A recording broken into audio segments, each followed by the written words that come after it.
Scotty A. And this is Jesse Jung, and I am a sophomore at Big Sky High School.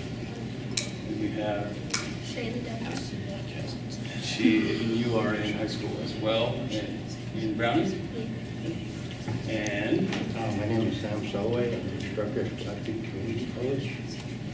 And Jesse Cooney is another energy tech student that could not be with us today because he had to work. So here we are. So a little introduction to solar thermal air. There's our team there. We've already been through that.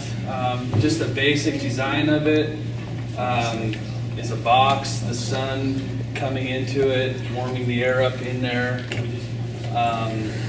making it hotter and coming out. So that air would be coming from the inside of the house, being piped from the inside of the house through that unit to the outside where the sun can hit it, coming back into the house through the outlet and being warmed up.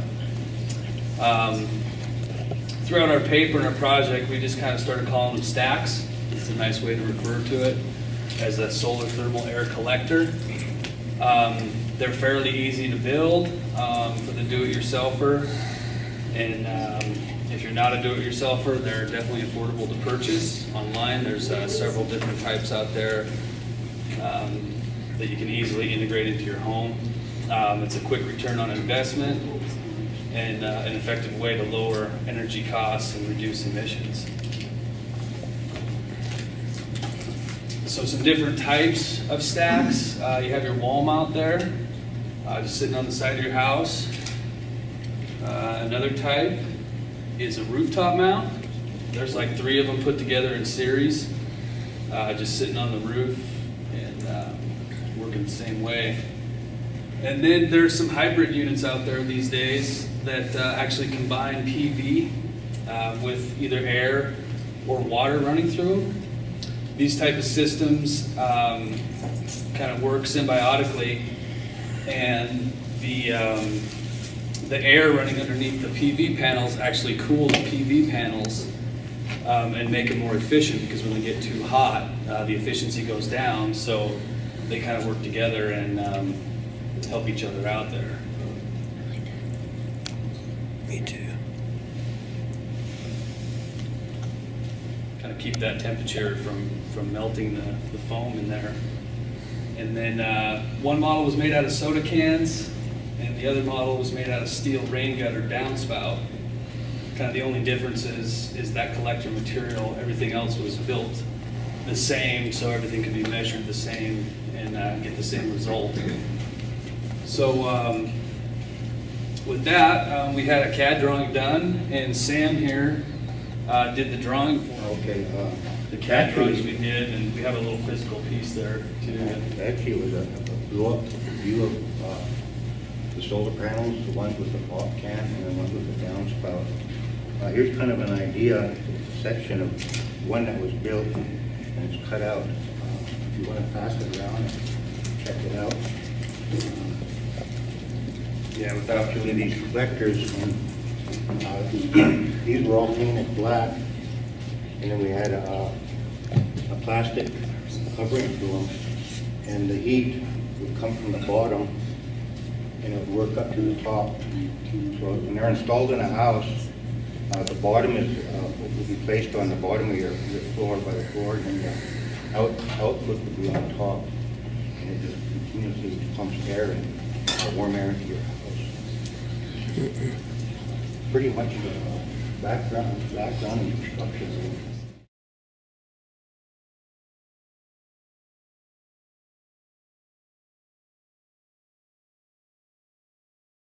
Weight to the panel, so probably keeping that at about 1/4 inch is ideal on that, and then just upping the size of the foam, the thickness of the insulation behind the panel could make a huge difference as well.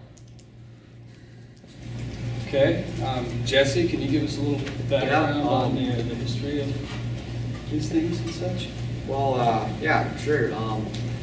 So solar air technology has been around since the beginning of man, basically, and since then, the technology has become super advanced throughout the years, And recently, the U.S. government, or I should say Congress, they passed a bill which stating to build these new power plants. Basically, the power plants, and then today we're here in a green world, basically, and yeah. Jesse, what are you up to, man? I'm just gonna research some stuff on formulas and amperage. And what project are you working on? Solar thermal air. Yeah, nice. And then you're going to prepare the notebook and the presentation, correct? Yes. Very good, bud. Good job, man. Man, what are you doing? Yeah, drilling holes in these cans. What for? Oh, so we're doing this project for solar and air. And Oh, sweet. Solar thermal air for air to go through. We're gonna heat it up from energy from the sun. So yeah. Beautiful, man. Yeah.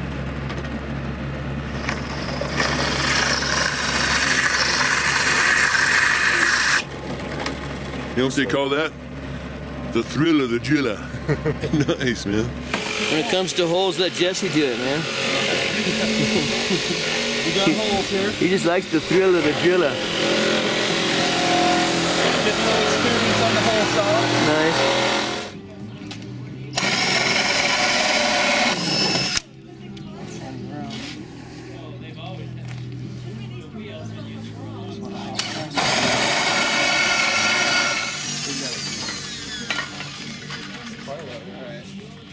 Somebody drinks a lot of Pepsi around here. Yeah. Is it you, Jesse? Oh, Jess and Jess, huh? Jess, working hard. The Pepsi boys.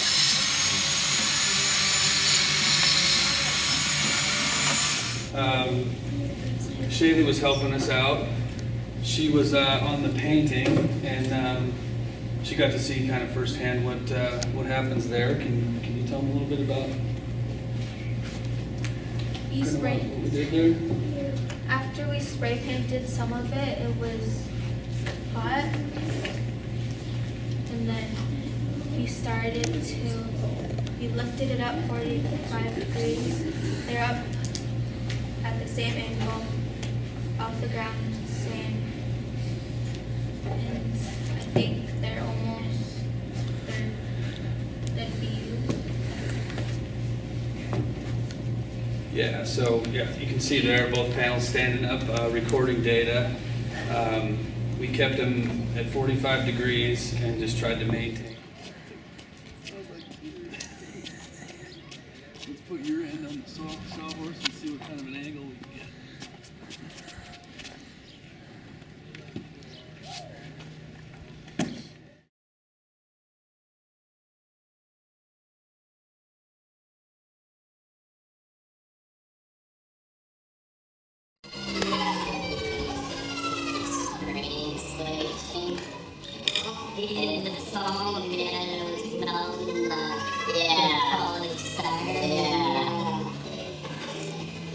Let the heat begin, huh?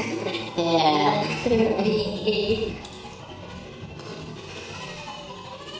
Is it just like burning your hand? It's pretty hot, yeah. I bet, man. Holding on there. Have you got to actually Take it off. Have you taken the temperature yet? Yeah, we're at 176. Sweet, man. 174 now, yeah. So that's your probe up there, huh? Yeah. And this intake is not working, huh? 78.4 and it's coming off the asphalt there, you know? Yeah. And you say, what's the top? 174. Oh, man. Yeah, we recorded up to a 112 degree temperature difference from the intake temperature and the exhaust. And we, the can panel actually got hotter and reached that temp with no fan in it. and the downspouts was a little bit less, but only about 4 degrees. So after that, we implemented an inline fan hooked up on the exhaust end. So as the panel's standing up, the fan was at the top end, where it's already naturally convecting through there, and then we reversed the fan, pulling from the bottom up to the top. And what we found out when the fan was in place, to our surprise, both panels pretty much acted identical. The system slowly started to cool down with the output temperature, and it kind of reached a steady, kind of leveled off at about 10 degrees less than without the fan to further test. So the minute we'd hit a cloud, it would go down dramatically. So both of them kind of stayed right there at that 100-degree difference, and we definitely thought we'd see a difference between one and the other when they ended up being pretty much the same. First, we had to figure out the flow rate of the fan, and we didn't have a device to measure flow, so we used a garbage can, or a plastic bag for a garbage can that was 45 gallons, and then hooked it up to the exhaust and timed the time it took to fill that bag was our flow meter device. So with the flow, we were able to calculate our efficiency, and came up with about 44% with the fan in place for the panels. We came up with a final cost of the can panel at around $155 if you had the cans, of course. We didn't take that into there, but the gutter panel ended up being about $466 just because of the price of the downspout. And you know, if we were to do it again, we'd like to test what it would be, test exactly how much difference the cement backer board made in kind of creating a thermal mass and retaining the heat in that panel.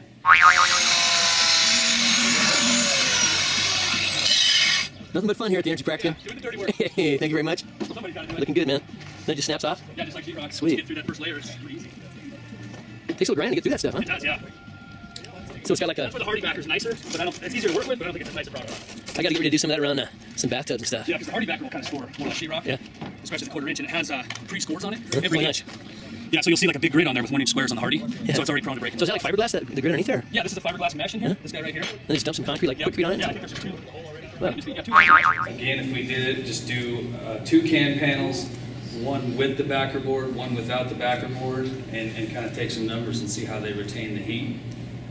Fan at 543, and with the fan increases huge because with no fan, all that energy is just sitting in the panel and not doing anything. So the minute you pull it out and start using it, the efficiency goes way up.